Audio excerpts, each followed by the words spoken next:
Bonjour à tous et bienvenue chez Le Cylindre. Il y a quelque temps, je me suis lancé un défi. Sauver cette Peugeot 305 de la casse et la restaurer. Sans aucune connaissance en mécanique, je vais tenter de la remettre en état. Au fil des épisodes, on vous montre toutes les étapes et on vous explique tout ce qu'on a appris. Alors, asseyez-vous confortablement, maintenant c'est nous qui bossons.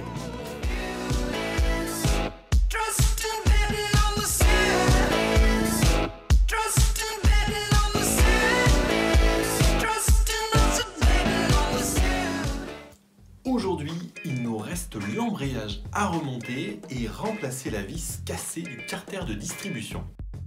Mais j'ai pas envie de commencer par ça aujourd'hui, alors on va aller taquiner le carter d'huile.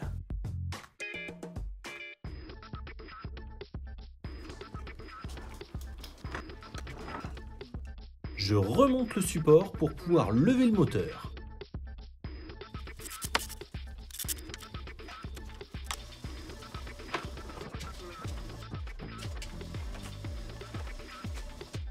Le carter d'huile est situé tout en dessous.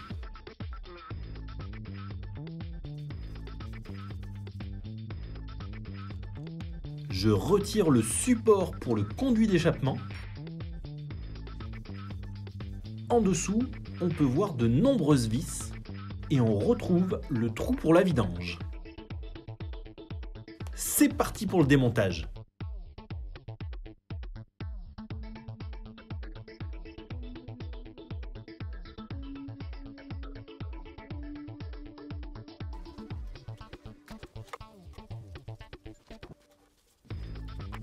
Pour décoller deux pièces sans les abîmer, utilisez des morceaux de bois ou un maillet en plastique qui ne laissera pas de marque sur le métal ou de déformation.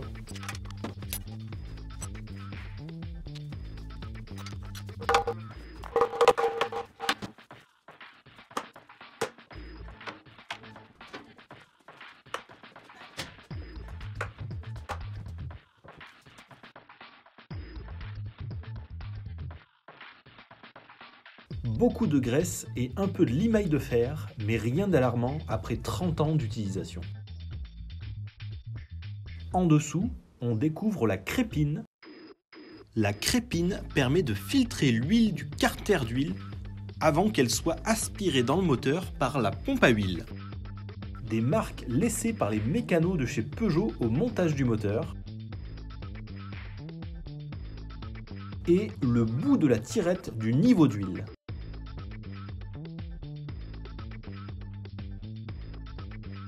On peut aussi apercevoir les pignons de la boîte de vitesse. Je défais la crépine pour la nettoyer. Et je nettoie aussi le plan de joint. Trop bien!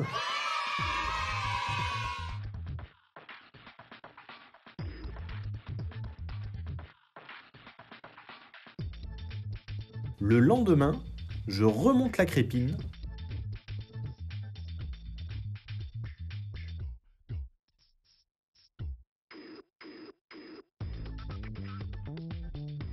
Et on va mettre un joint tout neuf à notre carter qui est tout propre maintenant.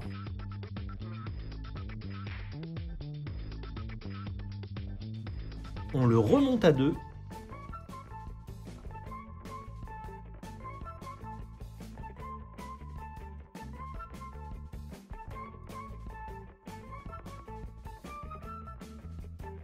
Et on vérifie que c'est bon avant de le serrer.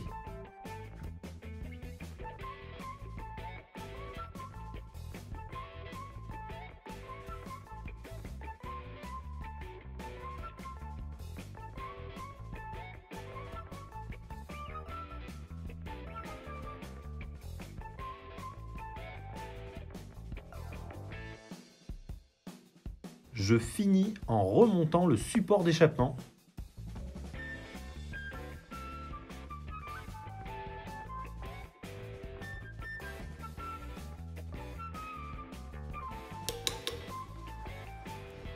Et voilà.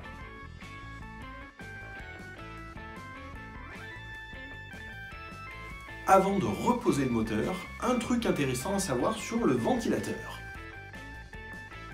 il est débrayable, c'est-à-dire qu'il peut tourner avec la poulie de la pompe à eau ou glisser et ne pas tourner. C'est un manocontact fixé sur le radiateur qui va alimenter un petit électroaimant lorsque la température seuil est atteinte. L'électroaimant va coller le ventilateur à la poulie et donc il tourne. Il faut vérifier régulièrement que le ventilateur tourne bien, sinon on peut avoir des problèmes de surchauffe. 3 vis et contre-écrou permettent de régler la bonne distance pour un déclenchement parfait.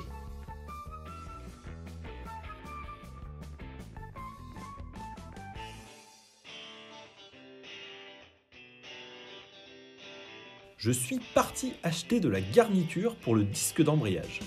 Comme on a la machine pour rifter, on voulait le faire nous-mêmes, mais il nous manquait les forets pour faire des trous à fond plat et les bons rivets. Du coup, je l'ai fait faire par des pros. Et regardez-moi ça! C'est de toute beauté! Les gars de chez Auvergne Freinage ont fait du super boulot.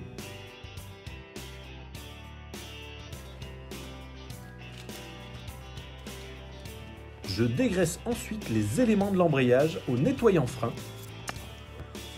en insistant sur les surfaces de friction.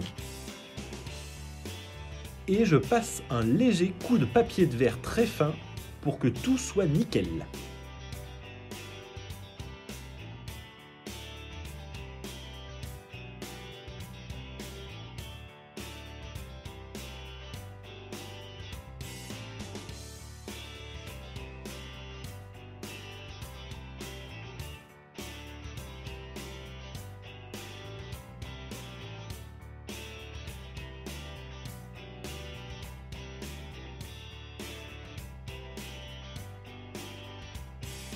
Je remets la coupelle de protection du joint et le circlip.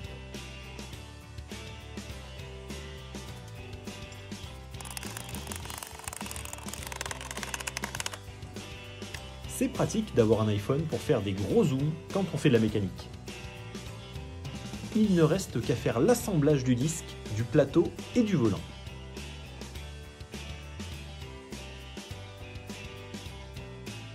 Et je remets les vis une à une.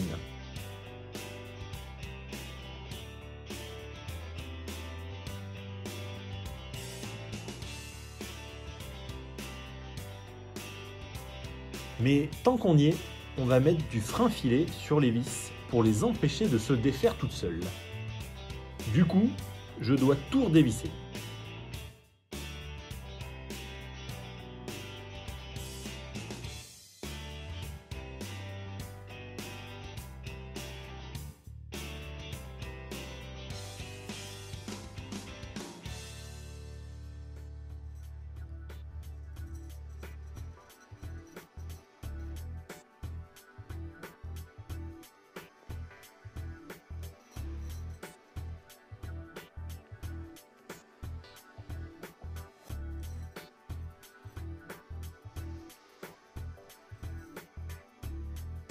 Je finis en serrant bien fort toutes les vis.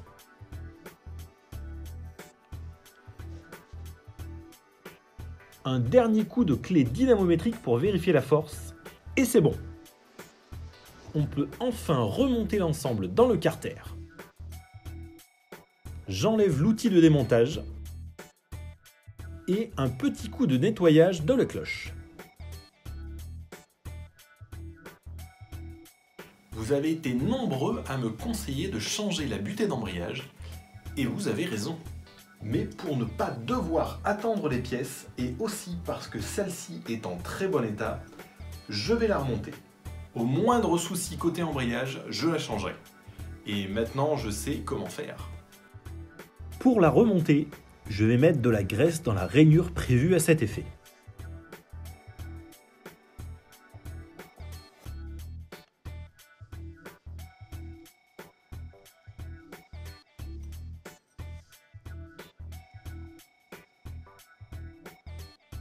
Ensuite, la butée et enfin la cloche.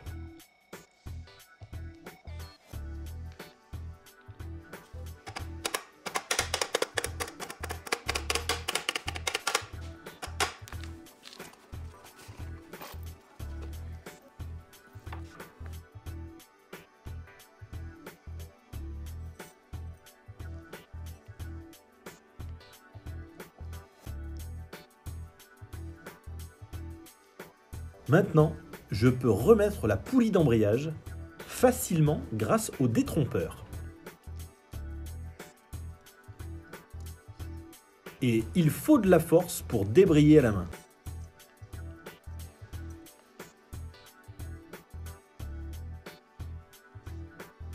On termine avec le serrage avec la clé dynamométrique.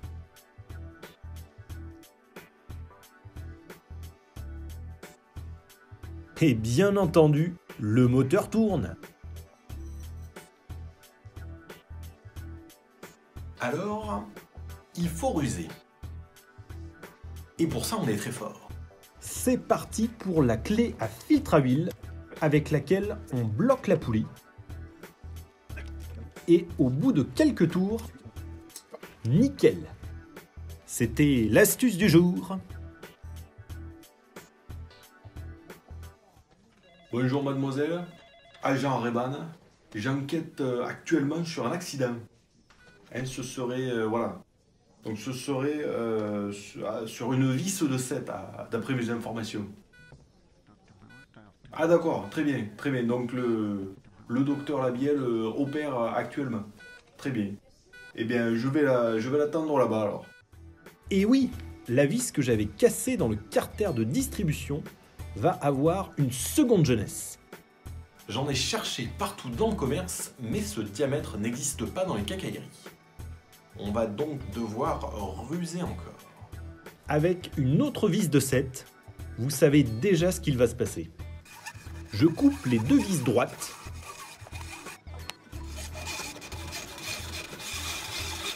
Puis, on crée un biseau pour faciliter la soudure. Et je vous offre 30 secondes de relaxation en vidéo.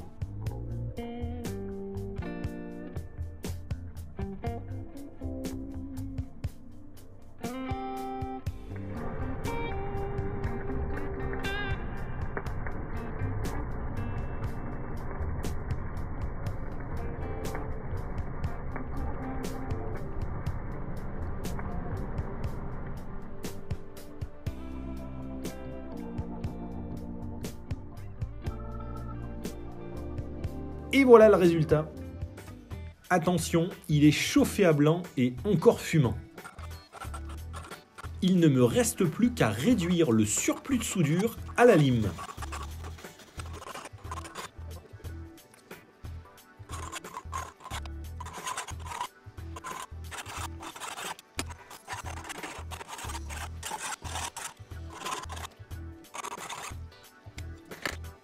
Pas mal, hein ? Bon, quelques temps après, je suis tombé là-dessus sur internet.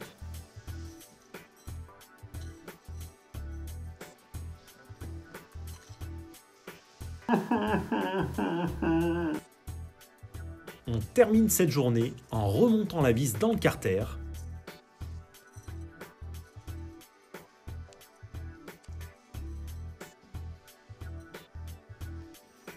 Tout est rentré dans l'ordre.